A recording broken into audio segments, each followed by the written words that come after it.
오늘 밤 자정 2030 세계 박람회 개최지가 확정이 됩니다. 부산이 사우디 리야드 또 이탈리아 로마를 제치고 유치권을 따낼 수 있을까요? 부산엑스포 시민유치위원회 조영환 연구위원과 말씀 나눠보겠습니다. 위원님 나와 계십니까? 네, 안녕하십니까. 조영환입니다. 자, 현재 판세 어떻습니까? 지금 사우디 리야드가 좀 앞선다 이렇게 알려져 있긴 한데요. 그래, 워낙 사우디가 네. 일찍부터 소위 말해서 오일머니로 물량 공세를 했잖아요. 네. 그 이후에 저희들이 이 대통령을 중심으로 온 국민이 추격전을 펼쳐서 사실 지금은 이제 백중세까지는 온 걸로 이렇게 지금 평가를 하고 있습니다. 자, 백중세 말씀하셨는데 총 182개국입니다. 결선 투표 가야지 좀 가능성이 좀 크다 이런 얘기가 있던데 맞습니까? 네, 그렇습니다. 182개 회원국인데요. 네.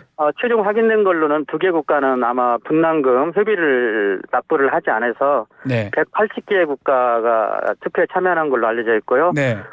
저희 대한민국은 2차 투표에 가서 유럽표를 조금 흡수하는 그런 전략을 했기 때문에 2차 투표에 가면 저희들도 상당히 유리한 고지에 있을 수 있다 이렇게 생각을 합니다. 특히 지금 보도 따르면 이탈리아 네네. 총리가 총회에 네네. 불참한다 이렇게 알려졌습니다. 그래서 결선 가능성이 높은 거 아니냐 이런 분석도 있던데요. 네, 그렇습니다. 사실 이탈리아는 2015년도에도 유치를 했었고요. 예. 이번에 조금 의지가 좀 약한 상태에서 아마 유치를 신청을 한 것 같고 그래서 우리 한국에는 대단히 좋은 징조가 아닌가 이렇게 생각을 하네요. 이탈리아 표가 네네. 우리한테 옵니까? 사우디 쪽으로 갑니까? 이게 이 이탈리아 유럽표 좀 움직이는 거라고. 표심은 모르죠. 그렇지만 이제 국제 질서 측면에서 보면 예. 한국과 유럽과 관계는 상당히 좋은 관계고 네. 그런 측면에서 보면 유럽표는 상당수는 우리가 흡수할 수 있다고 생각을 해요. 상당수는 우리한테 올 것이다. 네네. 예. 네네네. 자, 그리고 막판에 일본이 좀 지지를 해줬습니다. 네네. 요거는 전체 판세에 좀 영향을 미칠까요? 어떻게 보십니까? 비록 일본은 한 표이지만 네. 박람회 기구에서 차지하는 일본의 위치는 선도 국가입니다. 아하. 그러니까 25년 오사카까지 합치면 일본이 5번을 유치를 하는 거거든요. 네. 그래서 일본이 가지고 있는 박람회 기구에서 유치, 그 다음에 일본이 경제적인 어떤 그런 측면에서 보면 네. 상징적으로 일본이 한국을 지지하는 것은 아마 우리가 가장 불리한 점이 사실은 일본이 25년도에 유치하고 그러니까요. 그 다음을 우리가 바톤을 이어받는 게 불리했는데 동시에 동아시아에서 하게 그렇죠. 되니까요. 예. 그런 측면에서 보면 일본의 이번에 한국 지지는 천군만 말을 얻었다고 생각을 합니다. 그러니까 그 부분이거든요. 오사카에서 네네. 2025년 하는데 또 그 네네. 인근에 있는 부산에서 30년 한다. 이게 좀 이상하다. 그렇죠. 이게 안 좋게 작용할 거다. 이런 분석도 있던데요. 그러니까 통상 박람회가 옛날에 보면 대륙 그렇죠. 이제 분포를 해야 보면 되는데. 예. 조금 이제 약간 좀 나눠서 하는 건데 근데 사실은요. 네. 2020년도 듀바이 박람회를 중동에서 했어요. 그래서 사실은 그런 측면에서 보면 예. 사우디나 우리나 같은 대륙에서 하는 그런 문제점은 똑같고요. 같은 오히려 아시아니까. 예. 이제는 이제 시간이 흐르면서 일본 오사카 이어서 부산이 하는 것에 대한 그런 불리한 점은 거의 해소된 걸로 봅니다. 자, 대통령 유치위에서 파리 순방 다녀왔고 지금 한덕 총리도 파리 갔습니다. 네네. 그동안 우리 정부 전략이라든지 노력 어땠다고 평가하십니까?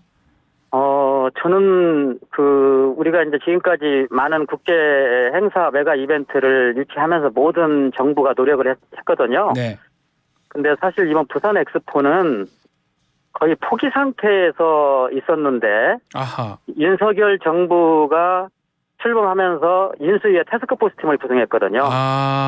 사실 그게 기폭이 돼서 기폭제가 되어가지고 국제행사 사상 가장 전투적이고 전략적이고 이런 유치 활동을 했다고 보고요. 네. 정부뿐만 아니라 이번에는 특히 민간이 원팀이 되어서 네. 한국을 알릴 수 있는, 그러니까 한국이 세계에서 저 나라 한번 엑스포 유치해도 되겠다, 이런 믿음을 준 그런 거라고 생각을 하고 음흠. 특히 이제 한국이 한강의 기적을 이뤘잖아요. 예. 그런데 이제는 좀 한국도 먹고 살만 하니까 음흠. 좀 그런 기술들을 개발도상국에 좀 전수하고 나누는, 그래서 국제사회의 연대를 아마 하는 그런 캐치프레이즈가 상당히 국제사회에 울림을 주었다고 생각을 합니다. 혹시 우리 지난 여름에 잼버리 사태 있잖아요. 네네네. 이게 부정적 영향을 줄 가능성은 없을까요? 노이즈는 될 수 있는데요. 노이즈는 그건 된다. 아주 지역적인 거고요. 예. 잼버리하고 거꾸로 이렇게 얘기를 하고 싶네요. 네. 우리가 대전 엑스포를 성공했잖아요. 그렇죠. 그 다음에 2012년도에 여수 엑스포를 성공했거든요. 근데 여수 엑스포는 사실은 대한민국의 거의 최남단입니다. 그렇죠. 예. 인구도 30만이 안 되는 도시거든요. 그래서 박람회 역사상 작은 도시에서도 이렇게 질서 있게 엑스포를 성공할 수 있다는 사례를 보여준 게 여수 엑스포인데, 그래서 박람회 기구에서는 그 대한민국 하면은 국제 행사를 너무 잘 치르고 준비되어 있는 나라로 그렇게 인식되어져 있습니다. 그래서 네. 잼버리 이건 뭐 좀 지역적인 거고요. 그래서 잼버리 행사하고 엑스포 행사하고는 기본적으로 준비하고 하는 인적 구성이나 이런 것들이 뭐 전혀 다릅니다. 예. 자, 특히 이제 우리 부산이 뭐 네네. 리야드, 로마하고 비교해서 특별히 차별점, 나은 점 어떤 게 있을까요? 그 부산은 지리적으로도 네. 저는 이렇게 생각을 해요. 한국의 좀 끝쪽이지만 네. 역사적으로 보면 스토리가 되거든요. 대한민국이 하여튼 전쟁 같은 거 있을 때 글로 피난 가셔서 예. 그런 분들이 이루었고, 그 다음에 일본도 가깝고 한태평양의 중심이 될 수가 있죠. 네. 그리고 부산은 또 해양국가고 해양도시고, 그래서 어찌 보면 우리가 여수 엑스포 때 해양을 주제로 인정박람회를 했는데 오히려 그 연장선에서 기후변화와 맞물려서 네. 부산의 위치는 국제 질서에 보면은 지구촌의 보편적 가치라고 하는 기후변화 네. 이런 데 큰 장점이 있다고 봅니다. 자, 부산이 이제 유치하게 된다면 이 경제적, 네네. 문화적으로 어떤 효과가 기대가 됩니까? 세계 박람회는 뭐 잘 아시지만 경제적 효과는 부수적으로 나타난 거고요. 예. 인구 400만이 되는 부산시가 이런 세계 박람회를 치르면 아마 인류 세계 문명을 한 단계 진화시키는 기폭제가 될 걸로 봐요. 예. 그리고 한 5천만 명이 오니까 일자리 창출을 하는 50만 명 네. 정도의 상태고요. 그다음에 경제적 효과는 61조 정도 되는데, 그것보다는 하여튼 인류 문명사를 한 단계 높이는 그런 큰 흐름의 기폭제가 될 것이다, 이렇게 보고 있습니다. 자, 마지막으로 지금 이제 오늘 밤, 내일 밤 네네. 자정에 결과가 나옵니다. 네네. 시민유치위원회 대표에서 하고 싶은 말씀 부탁드리겠습니다. 세계 박람회 저희들이 만약에 유치하게 된다면요. 네. 사실 박람회를 제대로 즐길 줄 아는 그런 교육과 계몽이 필요하거든요. 네. 그래서 유치하게 되면 우리가 두 번의 엑스포를 유치한 경험을 살려서 예. 이제 대한민국 국민이 제대로 엑스포를 즐기고 그런 과정을 통해서 선도국가의 시민으로서 그런 의식을 가질 수 있는 그런 교육운동을 좀 벌였으면 좋겠다는 생각이 드네요. 알겠습니다.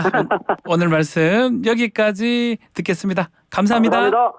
화이팅! 예, 지금까지 부산엑스포 시민유치위원회 조영환 연구위원과 함께했습니다.